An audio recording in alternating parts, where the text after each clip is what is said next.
Nosotros lo sacamos en una nota, 4 millones de trabajadores fuera del sistema de formación durante el año 2016, lo que va, y parte y el 2015.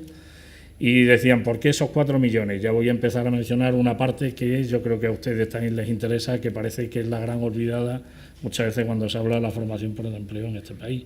Existen 2,5 millones de trabajadores públicos que tienen un sistema que viene también de la cotización a la Seguridad Social, que tiene sus convocatorias y que también, afectadas por este Real Decreto, estaban totalmente paralizadas, ¿no?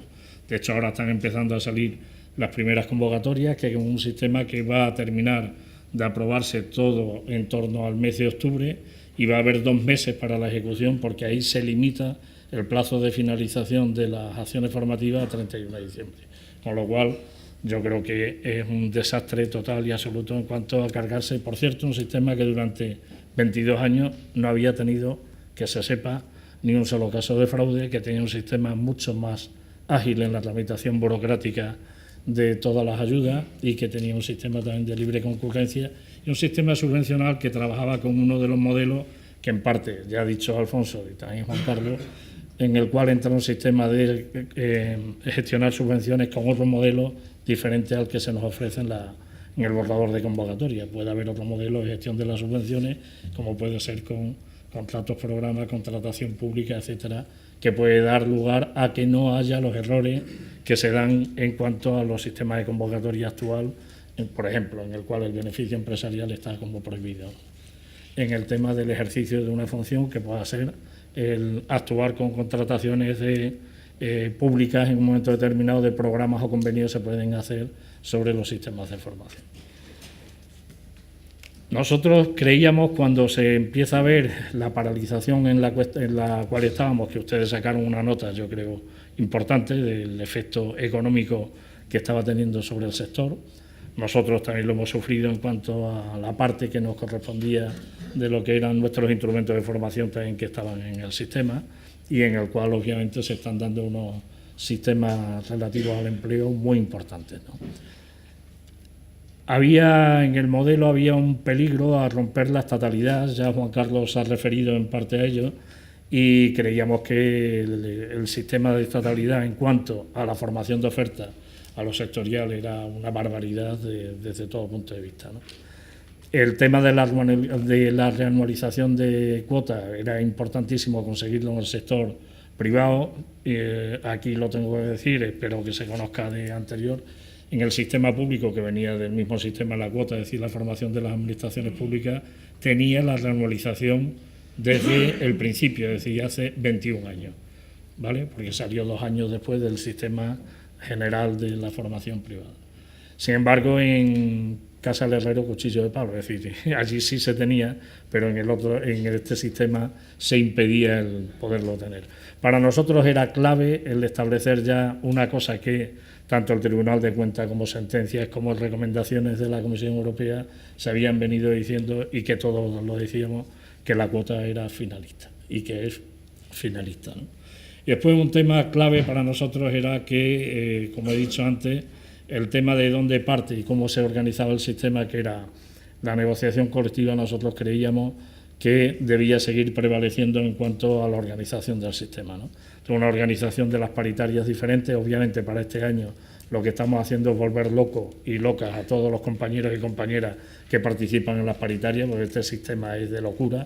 Después, para oír de que todas las prisas y todo el trabajo que se tiene que estar haciendo, ahora hay compañeros que querían venir a esta reunión que están en 4 paritarias, otros están en 5, esto es para sacarlo, para que después salga a final de julio. Bueno, pues muy bien. O sea, todos tenemos problemas técnicos, problemas de todo tipo, pero esto no es el sistema. Nosotros entendemos que las paritarias sectoriales, desde luego, dentro de la negociación colectiva, y ahí tengo que dar, yo creo que por lo menos el sentir que desde UGT tenemos, deben el papel que les da la ley, y ya que la ley es la que ahora mismo tenemos que cumplir, ¿no? Ese papel debe cumplirse de forma efectiva. Obviamente, entendemos que el borrador o la posible convocatoria esta será una convocatoria totalmente de transición, no es una convocatoria buena. Yo ya la ha calificado Juan Carlos, la califico exactamente igual, es una mala convocatoria, pero era la posible en estos momentos de una situación de donde hay un gobierno como está y que el sector y la situación de los trabajadores estaba produciendo una gran discriminación. No podía ser que trabajadores que pudieran estar participando en los procesos de formación desde el 1 de enero del 2015 y otros que pagan la misma cuota no pudieran estar haciéndolo, ¿no? Se estaba produciendo una discriminación efectiva real entre lo que era la formación de demanda y la formación de oferta, que yo creo que es inasumible. Ahí lanzamos una propuesta ya, digo, al hilo de ir intercambiando propuestas de futuro. Eso no debía pasar nunca más. Las convocatorias debían salir de enero a diciembre en el caso de la concesión de ayudas para la formación todos los años. Les digo que este sistema ya estaba instaurado en las administraciones públicas, no daba problema. Eso de poner también que la concesión, que era para evitar, por decir así, lo que llamaban fraudes que se podían dar desde hacer acciones formativas el 1 de enero hasta que se concedían, eso no existiría con ese sistema. Debían estar obviamente publicadas cuando ya la Ley de Presupuestos Generales del Estado prácticamente se conoce y se tiene la distribución en noviembre para hacer efectiva la realización de las acciones formativas de enero a diciembre, y evitaríamos el encabalgamiento de los fondos y la financiación a lo largo de 3 presupuestos. Quien conoce algo los presupuestos públicos sabe que ese es el nivel mayor de fraude para ocultar los excedentes de la cuota.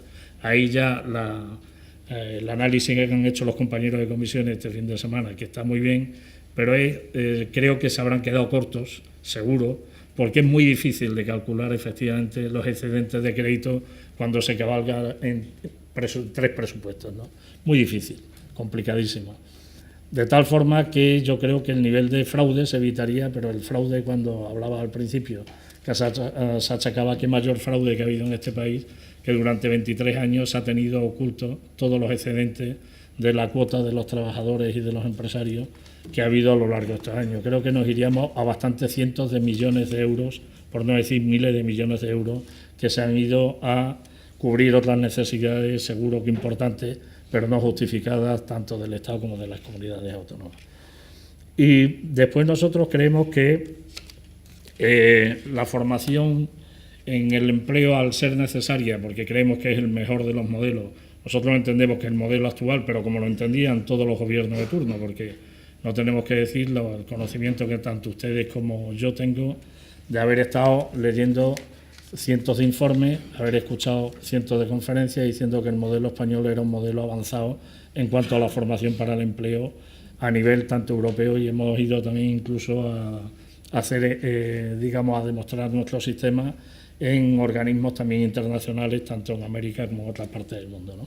Yo creo que era un modelo que tenía que someterse a una cierta revisión. Por ejemplo, una de las que ha dicho Juan Carlos, creemos que es importante. No solo debía estar sustentada con la cuota, porque la cuota da para lo que da en esto y tal, sino que debía ir también con unos fondos añadidos de las administraciones públicas y de los presupuestos generales del Estado. ¿En qué sentido? Hombre, si comparamos, por decir así, de países limítrofes, nuestro modelo con el modelo francés, por ejemplo, aquí que andamos en torno a los 3.000 millones entre unas cosas y otras, cuando ha habido más fondos en el sistema, en Francia creo que andan por 30.000, la diferencia es abismal. Y así no se puede ser competitivo, no se puede actuar sobre el empleo en el sentido, estamos hablando de formación para el empleo, y después con los sistemas tan rígidos en cuanto a lo que es determinados sistemas de fiscalización y ejecución de las acciones con el sistema actual, es prácticamente imposible. O sea, que nos lleve el 70% del tiempo la gestión de los fondos en vez de la realización de las acciones formativas, para hacérselo pensar. Yo lo comentaba algunas veces, que el día que consigamos sentarnos en diálogo social, mañana, tarde y noche, lo que haga falta, para tener un sistema donde cuando se sepa a ciencia cierta que una empresa puede planificar su formación, insisto, de enero a diciembre, planificarlo con sus ciclos de producción a lo largo del año, con los sistemas que vienen de temporalidad, etcétera, podamos hacer una formación que a ciencia cierta tiene un tiempo de cierre y con una financiación efectiva, por lo que ha dicho los sistemas de financiación. Nosotros en una reunión que tuvimos a nivel de las administraciones se lo dijimos, que se dieran una vuelta por los bancos, nada más, con el sistema actual, y preguntaran que con el sistema este de formación de los 3 pagos y como estaba la indefinición en términos de cobro, que vieran a ver si podían darse pues esos avales, créditos puentes, etcétera, para poder concatenar una acción, un año con otro, porque eso nos iba a pasar con el 40% pendiente en este tal. 3 grandes entidades bancarias a las que fuimos y íbamos con solvencia nos dijeron que lo sentían mucho, pero que no podía ser, que ellos tenían que tener la certeza de poder hacer para el crédito, tenían que tener la certeza del cobro en un tiempo determinado, ¿no? Dicho eso, se ha paliado un poquito en la convocatoria en el sentido del pago, que ya no es a certificación sino a finalización, etcétera, pero no es el sistema todavía correcto en los términos de lo que planteábamos, ¿no? Es decir, en definitiva, y digo por no repetir, porque yo ya ha dicho Juan Carlos gran parte de lo que queríamos decir, nosotros creemos que el sistema actual no es bueno, que nos gusta mucho más un sistema que vaya ligado a la negociación colectiva. En tiempo se habló de un modelo que era un poco la mutualización del sistema, es decir, que los sectores en un momento determinado para esa vida tienen que hacer una reducción de los mismos, no puede ser que haya casi 90 paritarias en términos de estar hablando de esto. Ahí no lo teníamos que pensar todos, yo creo que ahí tenemos que hacer entre todos una reflexión importante del sistema, que pudiéramos estarlo ligando a lo que debería ser una buena detección de necesidades del sector, que es lo que digo, lo bueno que puede tener la ley en lo que nos encomienda, papel que nos deja ya los agentes sociales, porque es el que nos deja, ¿no?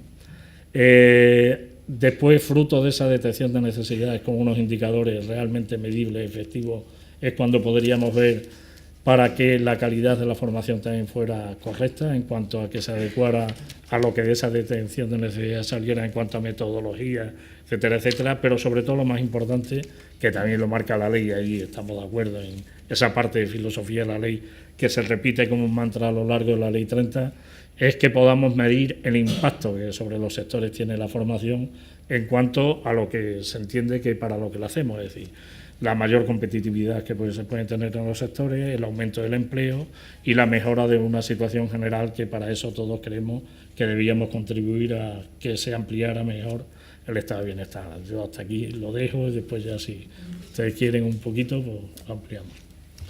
Bien. Sí, se escucha. Bien, pues continuamos ahora con Francisco Moreno, secretario adjunto al secretario de Comisiones Obreras. Gracias, buenos días. Me comentaba ahora a Juan Carlos, seguramente muchas de las cosas ya se habrán dicho, ¿no? Y yo le decía, hombre, sí, y aquellas cosas que se han dicho yo voy a intentar profundizar con el tiempo que tengo. Y además voy a decir algunas otras cosas que no se han dicho y que creo que son importantes que se conozcan en relación a la opinión que tenemos desde Comisiones Obreras con respecto a esta ley de formación profesional para el empleo, ¿no? Lo primero, coincido plenamente con algo que decía Sebastián, y es que esta ley se ha aprobado, que no desarrollado, luego hablaremos, sobre la base de 2 grandes mentiras. Una, efectivamente, el tema del fraude, para lo cual se ha utilizado mecanismos para llegar a la opinión pública, mecanismos como son medios de comunicación, en algunos casos afines, en otros casos no afines, pero se han utilizado esos medios de comunicación, cuando si uno escarba, además de decir, como decía Sebastián, yo no me atrevería a decir el porcentaje de fraude, pero efectivamente sí que digo lo que no es el porcentaje de fraude, en el sentido de generalizar, como desde intereses políticos se ha generalizado un fraude en este país en formación. Yo diría que si alguien escarba en esos fraudes que han existido, se encontrará precisamente que ese fraude se está dando fundamentalmente en 2 de las iniciativas menos tocadas por la ley: bonificaciones y desempleados. Por tanto, primera constatación, se ha dado una ley en un contexto donde se ha utilizado para embarrar el terreno de juego y trasladar al terreno de juego que los agentes sociales no lo estábamos llevando. Pero además se utiliza, lo digo bien, se utiliza instituciones y se utiliza un informe del Tribunal de Cuentas para avanzar y ahondar en esa idea. Por tanto, primera mentira. ¿Que hay fraude? Sí. ¿Que hay que combatirlo? También. ¿Que fundamentalmente se da en desempleados y en bonificaciones? También. Por tanto, esa primera cuestión. Y la segunda, la urgencia. Porque de la urgencia, había tanta urgencia que al final se tramita por ley, había tanta urgencia que al final se pasan no solo 6 meses de la ley, también se pasan los 6 meses del Real Decreto Ley, que todos recordarán que se aplicaba desde el momento que el Real Decreto Ley se aprobó por el Consejo de Ministros. Por tanto, ha pasado más de un año sin que haya una reglamentación. ¿Para qué era la urgencia entonces? Pues para retirar a los agentes sociales, organizaciones empresariales y sindicales de la ejecución. Por cierto, nosotros nos hemos cansado de decir por activa y por pasiva, desde Comisiones Obreras, que para nosotros lo de menos era eso, la ejecución, que desde el primer momento nosotros hemos planteado que efectivamente para nosotros era un problema. ¿Por qué? Porque hemos sido autocríticos y se ha desarrollado más la vertiente de ejecución y más preocupados, en este caso comisiones, por la ejecución, que no por lo que es importante, llenar de contenido la negociación colectiva con el tema de la formación. Por tanto, desde un punto de vista sindical, nosotros éramos críticos incluso con el tema de ejecución. Pero claro, ojo, no solo se pretendía retirarnos de la ejecución, sino también de la gobernanza del sistema. Esa era la segunda cuestión que se planteaba. Bien, esas son las dos mentiras, ese es el contexto en el que se ha dado y es la ley que tenemos.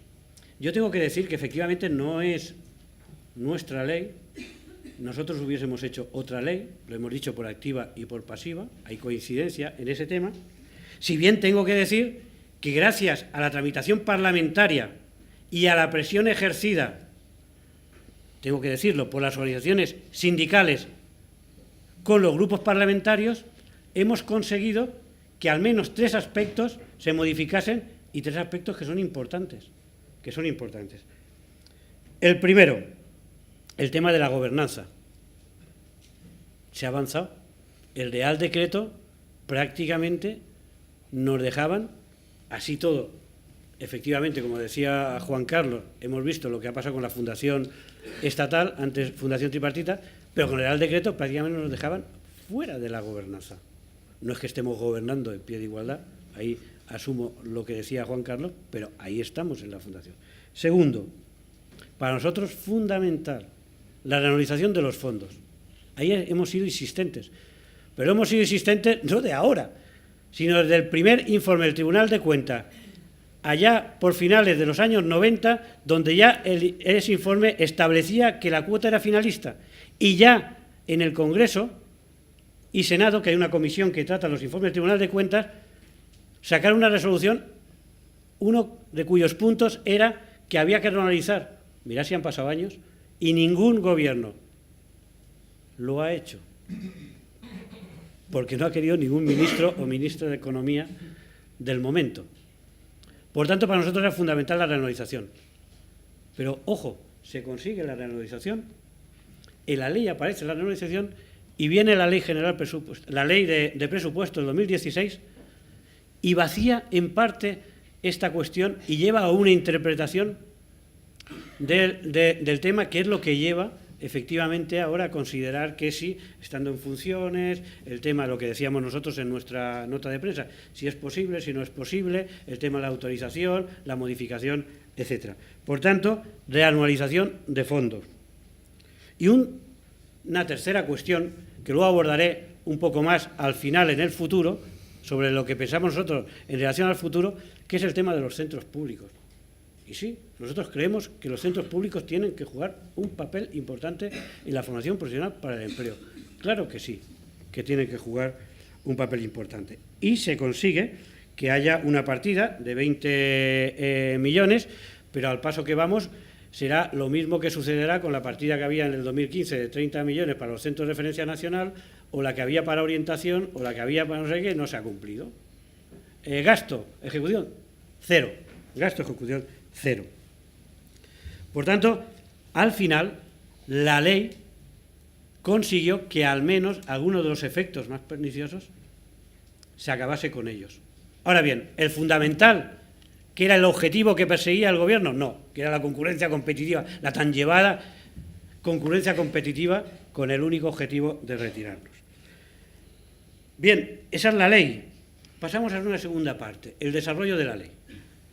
Y nos encontramos efectivamente que han pasado los meses tanto del Real Decreto Ley como de la ley y no hay desarrollo reglamentario. Es más, curiosamente nos dicen, en una reunión que tenemos, por cuestión de horas, no llegó al último Consejo de Ministros previo a las elecciones generales del 20 de diciembre. Qué curioso. No llegó. Desde entonces no conocemos el borrador, ni tan siquiera el borrador del Real Decreto que salió del propio Consejo de Estado. No lo conocemos. Seguramente en esta sala hay alguien que lo conoce. Nosotros no lo conocemos. No conocemos cómo salió del Consejo de Estado. Estuvimos hasta esas fechas negociando algunas cosas. Veíamos, nos iban a pasar un borrador con aquellas cosas que de unos y otros se supone que nos aceptaban, pero estas son las horas, estamos en junio y con nuevas elecciones, que no conocemos el borrador del Real Decreto. Bien, pasa el tiempo, una auténtica irresponsabilidad.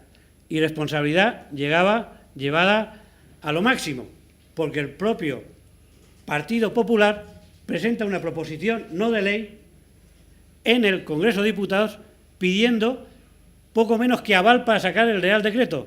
Curiosamente, se disuelven las cámaras y la proposición no de ley no se ve en ningún sitio. No se ve en ningún sitio. Realmente, si existiese voluntad, yo no sé si a través de la Diputación permanente, pero lógicamente, si existiese voluntad, esa proposición no de ley, porque si se ha alcanzado un 90 y tantos % de voto de esa ley, nadie hubiese tenido problema en que el Real Decreto saliese. ¿Quién se iba a oponer en el Parlamento? El caso es que estamos sin Real Decreto. ¿Por qué? Porque lo que interesa ya estaba en la propia ley, en la transitoria, y era la concurrencia competitiva. Lo otro, no hay tanta preocupación, no hay tanta preocupación. Ese es el problema. Pero además, efectivamente, nos encontramos en ese desarrollo que en el 2015, primer año de desarrollo, digamos, en la parte que sí que se podía desarrollar de la ley, nos encontramos lo que decíamos este fin de semana en nuestra nota, 453 millones de los 1.800 que había para desempleados y ocupados que no se han gastado. Ojo, que pueden ser 653, porque como ha reconocido la Junta de Andalucía, y todos sabemos, no ha habido convocatoria, por tanto, los 200 millones que iban a Andalucía, que estaban ejecutados, porque esa es otra, ponen en el presupuesto el SEPE 100% ejecutados, se tiene que devolver, porque en Andalucía todos conocemos que no ha habido convocatorias, no las hay desde 2012. Por tanto, ya no serían 453, serían 653. Y aquí, efectivamente, coincido con lo que decía Sebastián. Yo no voy a calificar en otros términos. Nada más, ¿cómo lo voy a calificar? El mayor fraude político y social que ha habido desde la puesta en marcha de la formación profesional para el empleo, lo decía Sebastián, está en comunidades autónomas y está en el Gobierno del Estado, en la Administración General del Estado. ¿En qué? En gastarse a otros fines dinero que es finalista, dinero que es para formación. Y sí, son varios miles de millones de euros los gastados en otras cosas. Ese sí que es el mayor fraude que existe y el que teníamos que estar todos diciendo que está ahí. El otro también, sin generalizar, porque esa es otra. Los intereses políticos han llevado a una auténtica irresponsabilidad. Y aprovecho para decir el tema de Andalucía. Hay una primera irresponsabilidad del Partido Popular de intentar generalizar en 3.000 millones el fraude en Andalucía. 3.000 millones es precisamente lo que se ha gastado en ese periodo que se está investigando, pero no de fraude.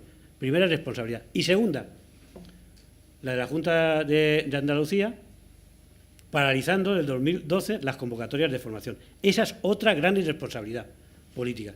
Y esas son las dos grandes irresponsabilidades que tendrían que salir, bajo mi punto de vista, de la comisión, las dos primeras de la comisión de investigación. Por tanto, ahí tenemos unos fondos que no se ha cumplido el tema de la ¿Y por qué creo yo que no se ha cumplido en el 2015, de cara al 2016? Porque ya la propia ley de presupuesto 2016 lo impedía. Lo que había sido una consecución importante en la ley, al final la limitan con los presupuestos generales del Estado. ¿Y qué ha ocurrido también? Pues ha ocurrido también esa bajada en bonificaciones. Por cierto, era una de las estrellas de este gobierno, el tema de las bonificaciones, que más vendía el tema de las bonificaciones, que vendía como la reforma, etcétera, pues estamos viendo la bajada. Seguramente las consecuencias o las causas, las causas de esa bajada, lo ha dicho Alfonso en su primera intervención, lo ha dicho también Juan Carlos, ahí estarán. Aunque luego, en el tercer punto sobre el futuro, alguna cuestión diré sobre este tema. Por tanto, alguno podría llegar a la conclusión, y así llegábamos en nuestra nota de prensa, que la ley ha muerto o está muerta antes de nacer. La ley está muerta antes de nacer. Y ya paso, y con esto ya termino, al tercer punto sobre el tema del futuro. Yo aquí difiero. Si eso de que la ley no tiene marcha atrás, hombre, en su conjunto la ley es posible que no tenga marcha atrás. Pero aspectos de la ley estoy convencido que pueden tener marcha atrás. Incluso estoy convencido que pueden tener marcha atrás, incluso si continúa este gobierno. Creo que puede tener marcha atrás. Porque en algún momento alguien se dará cuenta que no puede hacer una ley exclusivamente para quitar del terreno de juego a unos determinados jugadores, en este caso los agentes sociales y económicos. La ley tiene que hacerse para muchas otras cosas más. También otra cuestión que aprovecho para plantearlo aquí de cara al futuro, plantearlo en un foro, que es donde creo que se debe plantear, una organización representativa de los centros como el SECA.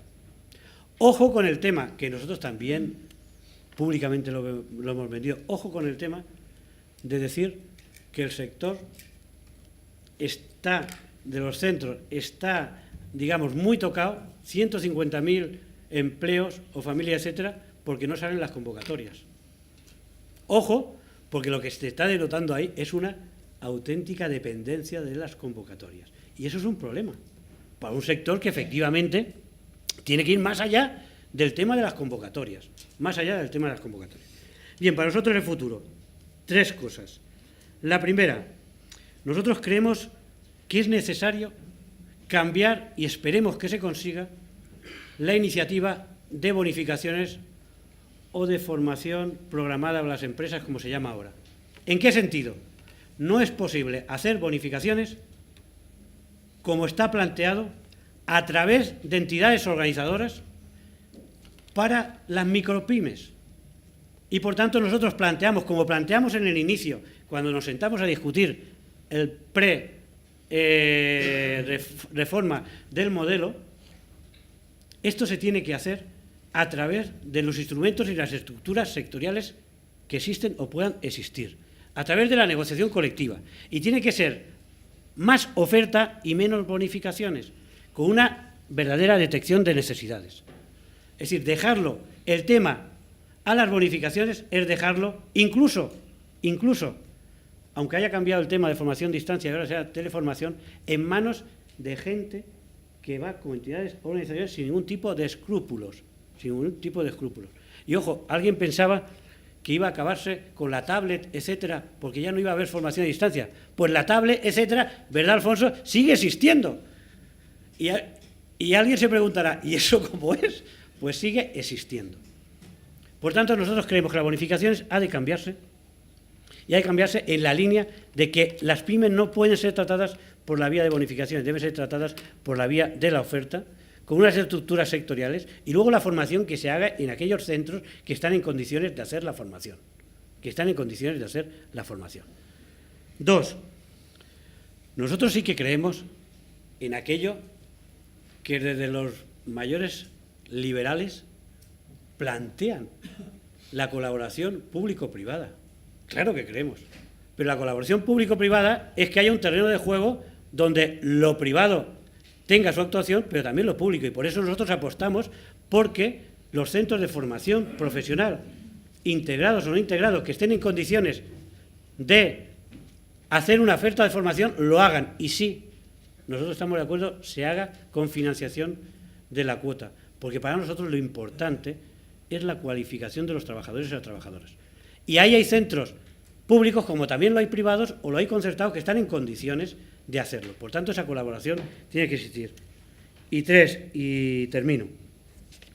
Nosotros creemos que es importante, lo planteamos al inicio de estas negociaciones y lo vamos a seguir planteando, es necesario que en este país, donde el tema de la formación profesional para el empleo unos días depende en alguna comunidad autónoma de educación y educación lo absorbe y efectivamente traslada lo que es esa absorción y por tanto lo que es educación, en otros casos está no sé dónde, en otros casos está en empleo, creemos que es necesario que haya una estructura que esté por encima de esto y que pueda aglutinar tanto la formación profesional inicial como la formación profesional para el empleo, sabiendo claramente las diferencias que puede haber, pero teniendo ambas dos un objetivo. Y ambas dos un objetivo fundamental, y es el papel, claro que sí, de las empresas, tanto en un caso como en otro. Nada más y preguntas las que sean. No he hablado de la convocatoria, creo que lo mejor es que si tenéis alguna pregunta la hagáis y ya veremos si podemos contestarla. Bien.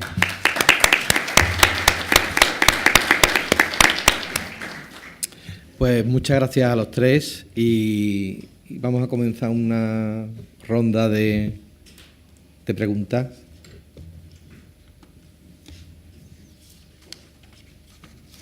Si las hubiese, o papelitos que vienen, escríbelo, que nos traen documentación.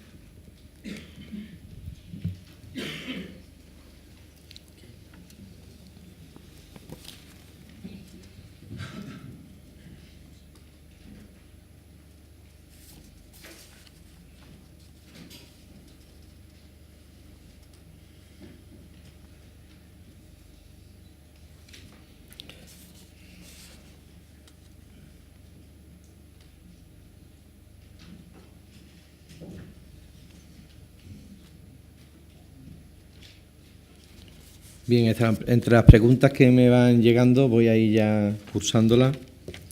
Sí, hay una para los...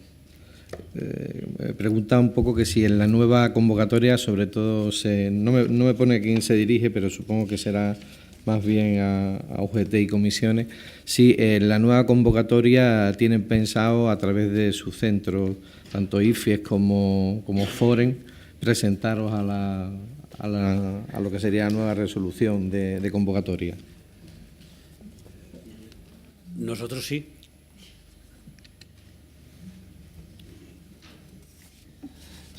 Nosotros estamos viendo un sistema diferente a lo que tenemos antes. ¿Está ahí? Viendo un sistema diferente, ¿no? Que dice IFE o FOREN, hay más instrumentos también en la organización que no solo son IFE o FOREN y que se puede hacer un trabajo diferente. Vale.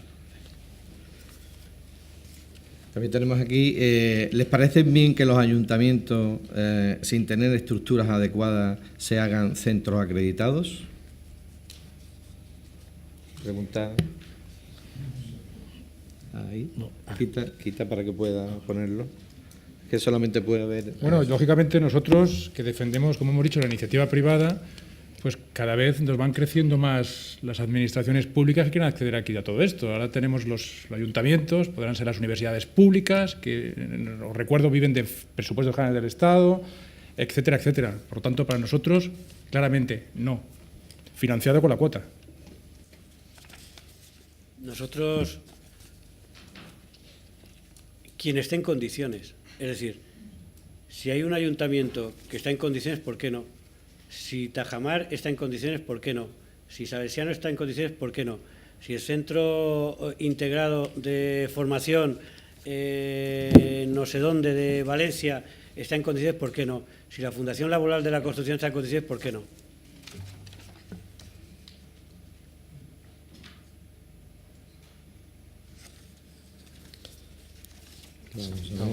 Sí, nada más en este tema es si están centros públicos, la denominación centros públicos muy amplia, es que hay escuelas que pertenecen a los ayuntamientos que hacen una determinada formación, por ejemplo. para formar bomberos. Las escuelas que están hoy día más acreditadas en términos de esa formación en algunos otros elementos, o algunos elementos de seguridad y tal también, ¿por qué no? Se tienen centros acreditados que tienen, si ya que la denominación centros públicos puede estar y se puede hacer, ¿por qué no? Alfonso.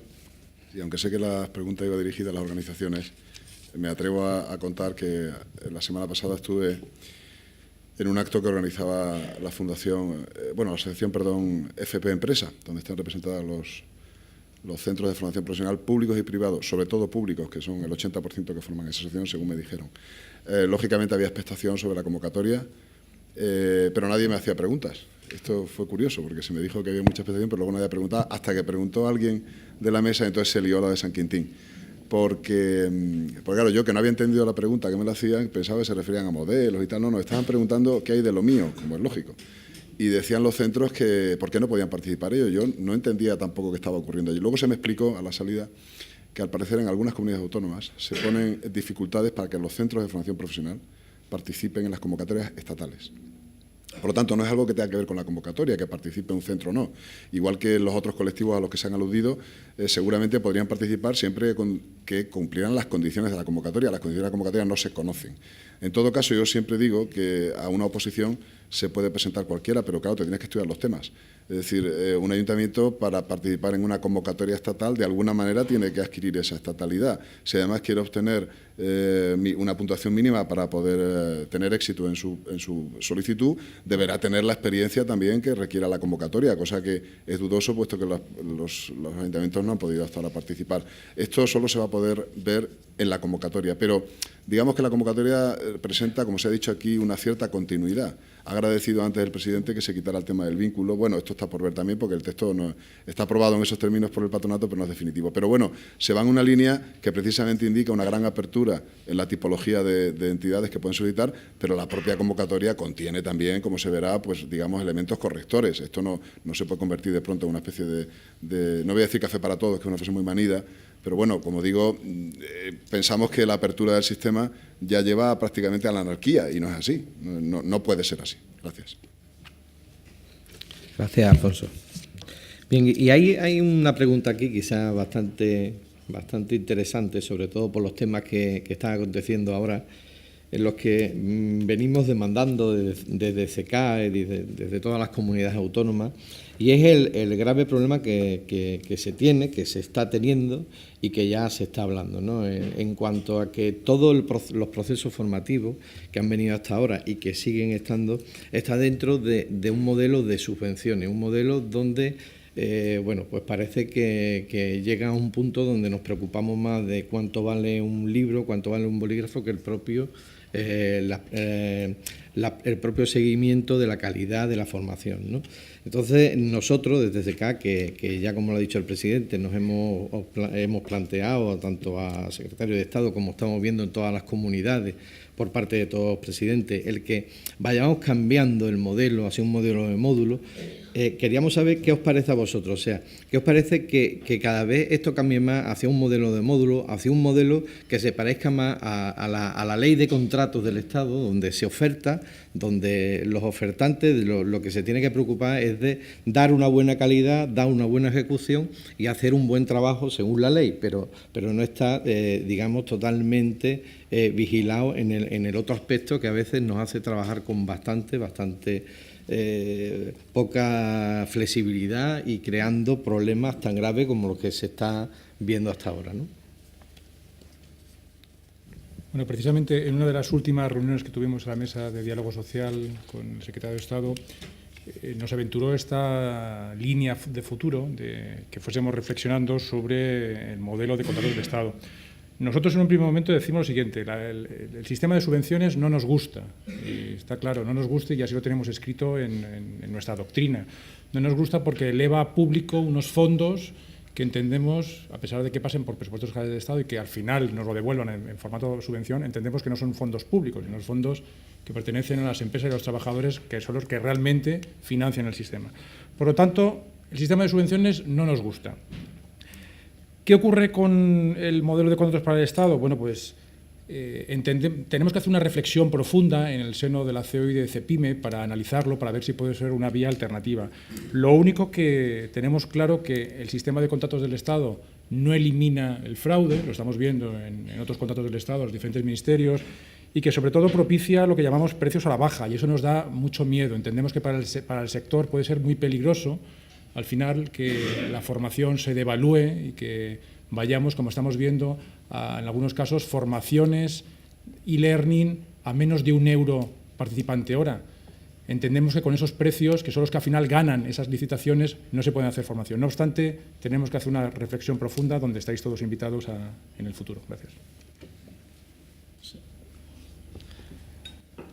Sí, nosotros en principio cuando empezamos con todo el tema del sistema, digo porque también iba enlazado con alguna pregunta, pensábamos, o con algunas de las reflexiones que ha hecho Paco también al final, pensamos que este país está perdiendo una oportunidad de no haber creado para este tema que creemos que es crucial para España, es decir, la formación profesional para el empleo, haber creado la Agencia Estatal para la Formación para el Empleo, es decir, que fuera un organismo pluriestatal en el sentido de que todas las nacionalidades estuvieran reconocidas en un sistema como es la agencia, ya que hay una recaudación que tiene un sistema y cómo funcionan normalmente las agencias estatales.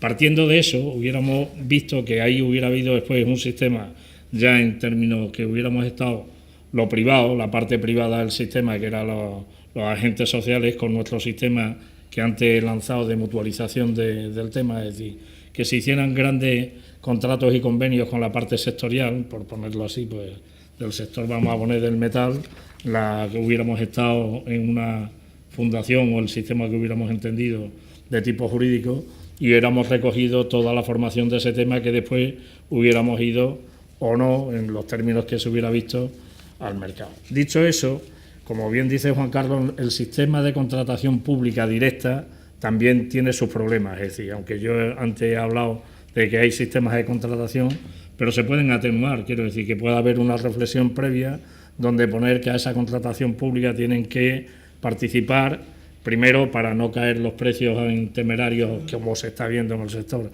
que ya anuncio aquí ya que están todos ustedes, terrible lo que se ve en esos temas, de cómo se están tirando los precios de la formación, y de esto yo creo que es devaluar al máximo y entrar en un sistema que yo creo que no nos lleva a nada. De ahí es lo que pensábamos que puede dar un sistema, tanto esta convocatoria como la siguiente, en grandes bolsas de fraude. Anuncio también de que una de las intervenciones parlamentarias que se ha hecho sobre los sistemas del cheque, se me había olvidado antes, cheque formación, que un determinado partido, los que se presentan ahora con perspectivas importantes, dice que va a ser de lo mejor y la panacea. Hombre, que estudien primero, por favor, los sistemas de cheque de formación en el resto de los países donde lo hay y verán que las bolsas de fraude se aumentan a niveles exponenciales. Pero bueno, es uno de los partidos que dice que va a luchar más contra la corrupción y, sin embargo, lo está diciendo en todos los foros que aparece. Hombre, yo creo que la reflexión que se está llevando es importante.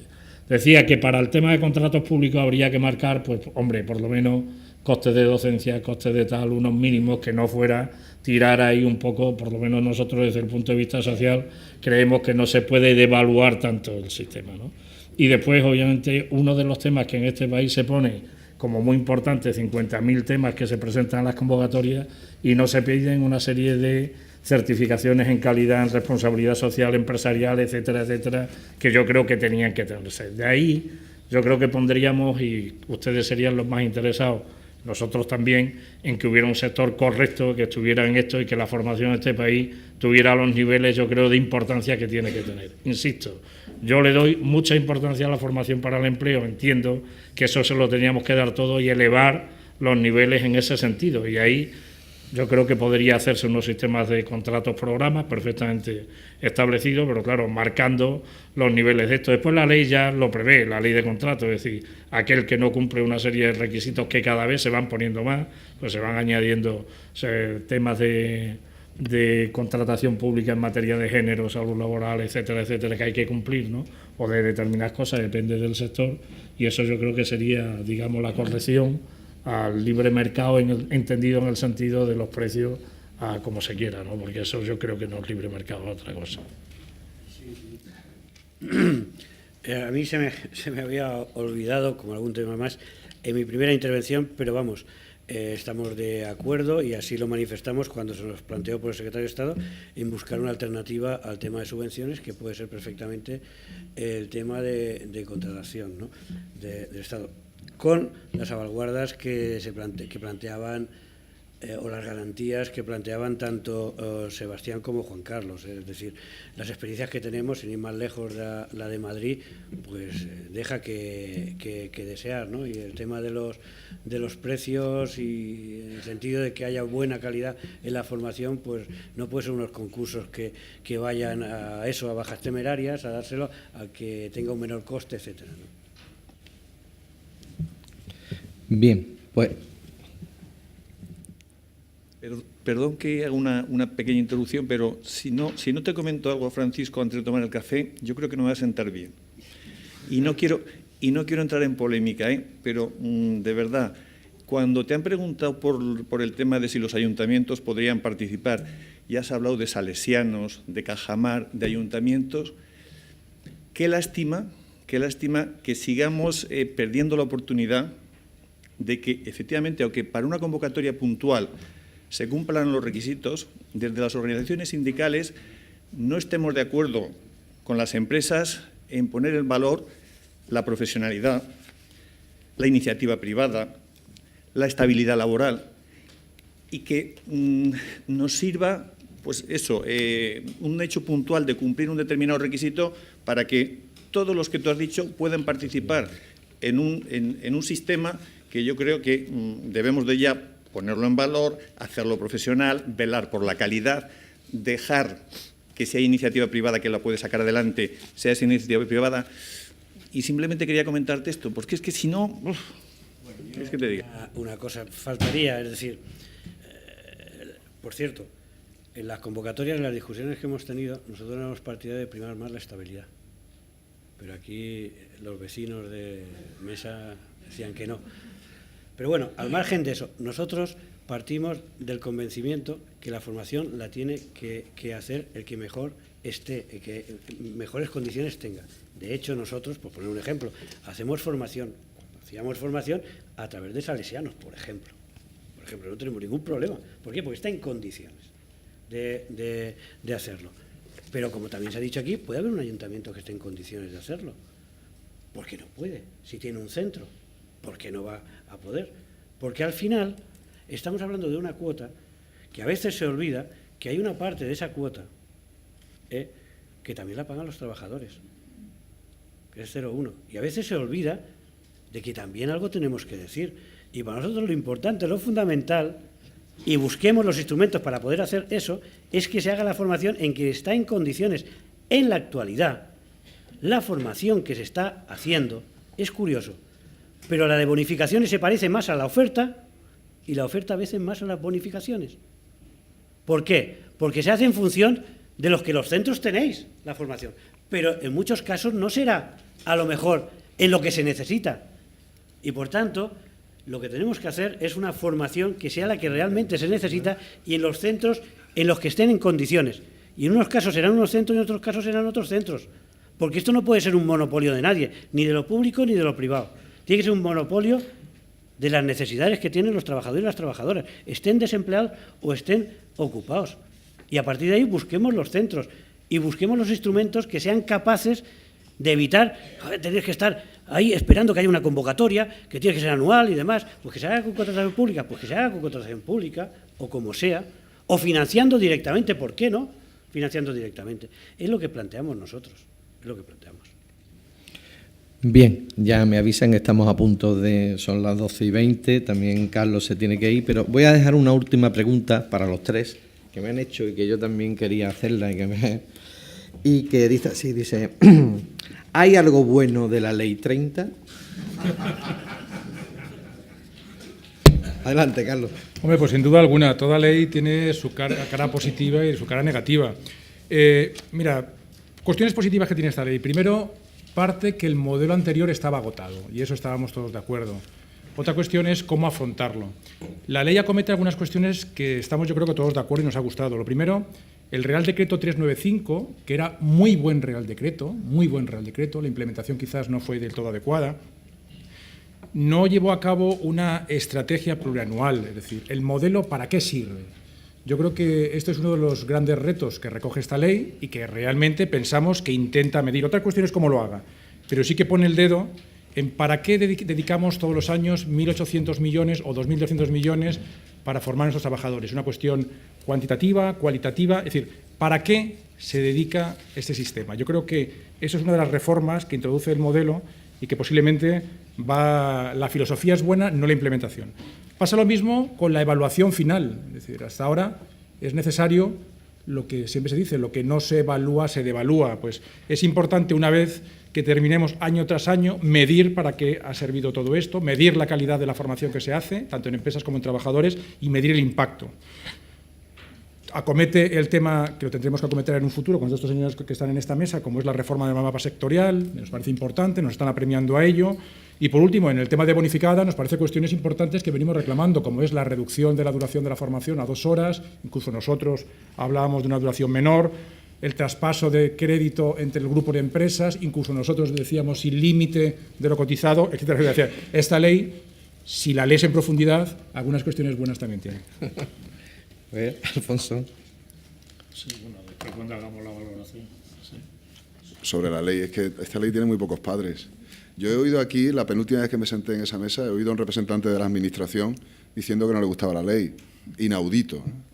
Bueno, pues al final yo voy a defender esta ley, porque sobre todo me gusta algo muy importante y es que es una ley. El sistema de formación para el empleo, y yo he sido el último que ha llegado a esto, era un sistema menor, en el ámbito de las jerarquías me refiero. Estaba la formación profesional reglada, con su legislación, la educación con su ley. Y esto, fijaos que era un subsistema, ni siquiera llegábamos a sistema, éramos un subsistema, regulados por un Real Decreto 395 y gracias, 2007, con una fundación que está o no está, o ya veremos. Bueno, pues ahora yo creo que lo más defendible de esta ley, y yo creo, al menos como director gerente de la Fundación, me parece más resaltable, es que por fin el sistema, digamos que desde el punto de vista normativo se ha dignificado, porque hemos llegado a estar regulados por una norma que no tiene una superior jerárquico en el sistema normativo, salvo la propia Constitución. Por lo tanto, para mí eso es lo más importante de la ley. También me gusta mucho de la ley que la Fundación Tripartita, hoy llamada estatal, también esté en una ley. Eso yo creo que consolida la identidad de referencia y la deja para muchos años. Y al que le guste la fundación, como es mi caso, y además que sea una fundación, que también podemos hablar de agencias, etcétera, pero a mí me gusta que sea una fundación, que sea estatal y sobre todo que sea tripartita. Bueno, pues esto también es una buena noticia. Y luego dijo Romanones una cosa muy importante: haced vosotros las leyes, dejadme a mí los reglamentos. Efectivamente, Paco Moreno ha dicho algo, yo creo que es cierto, que esta ley admite mejoras, pero ya parece que la estamos matando cuando no ha hecho más que nacer. Yo me voy a gratificar pensando que al fin el sistema de formación para el empleo está en el más alto nivel normativo que prevé nuestra Constitución y por lo tanto yo creo que eso es positivo. Gracias. Vale, gracias. Sebastián. Sí, a mí, en principio, por el sector de donde provengo, que no lo he dicho al principio, yo soy nuevo aquí en esto, pero he estado 20 años en el sistema de la formación de las administraciones públicas, en lo que es la Comisión General, es decir, financiando los mismos fondos, pero en otros sistemas. Paco, el reglamento, decías, ¿existe? Sí. Esto era para darle el visto bueno y de hecho va diciendo las condiciones, porque era el tema de cualquier norma, sabéis que tiene que verse el impacto económico, etcétera, etcétera, etcétera. Y ahí, por ejemplo, iba una cosa del incumplimiento de la ley, que sabes que estamos ahora también, que se lo dijimos al secretario de Estado, que es que a los agentes sociales nos echan del sistema en cuanto a la ejecución, impartición de acciones formativas, pero nos daban una pequeña parte, que era la impartición de la formación para el diálogo social y la negociación colectiva, de la cual no se ha oído hablar. Aquí sí lo ponía, y ponía la cantidad, el 0,5 de las cotizaciones, ¿vale? Y lo pone exactamente el tema, el borrador, ¿no? Lo ponían para ver el impacto. ¿A qué me refiero con eso?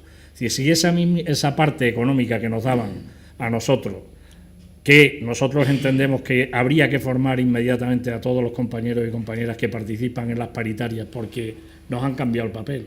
Y entonces en casa del herrero no apliquemos el cuchillo de palo, sino hagámoslo.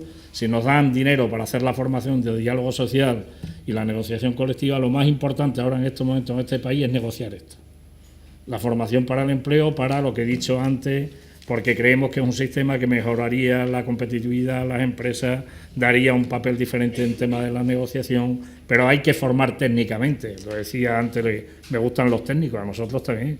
Nos gusta tener gente en lo que vaya a hablar y sepa de que este es una detección de necesidades, cómo se hace, para qué se mide el impacto, cuáles son las modalidades de impartición más importantes para esto, cuáles son los nuevos sistemas que se pueden utilizar en metodología, etcétera, etcétera, ¿no? Tenemos que formar a eso. Si el Gobierno se creyera esta ley, nosotros estaríamos ya con eso puesto en marcha para poder tener esas iniciativas puestas en marcha y estar formando a la gente. ¿Para qué? Para ese futuro que nosotros pensamos. Nosotros pensamos que esta ley nace como una ley 30, que yo la conozco bien, que estuvo con la cuestión de regular la situación de los empleados públicos, que se llamaba también ley 30, por eso digo por el número, y se tiró 25 años en dejar la regulación de los empleados públicos hasta que salió el Estatuto del Empleado Público a los 25 años después de haber nacido una ley que nacía con la idea de transitoriedad, ¿vale? Que era una especie de esto. Yo creo que tiene que tener una transitoriedad, por lo menos en determinados aspectos, por lo menos lo hemos dicho. Hay parte de la ley que puede importar, ¿no? Que decir, ya tenemos ese papel, no vamos a entrar en la discusión si estar fuera, dentro o cosas de esas, no entramos en esa discusión. Pero todos, si nos creemos la letra más importante que se pone es desde el principio al final, los agentes sociales estarán en la gobernanza, por lo menos de la parte de la gobernanza que nos dan del sistema. Eso hoy día es una pequeña falacia.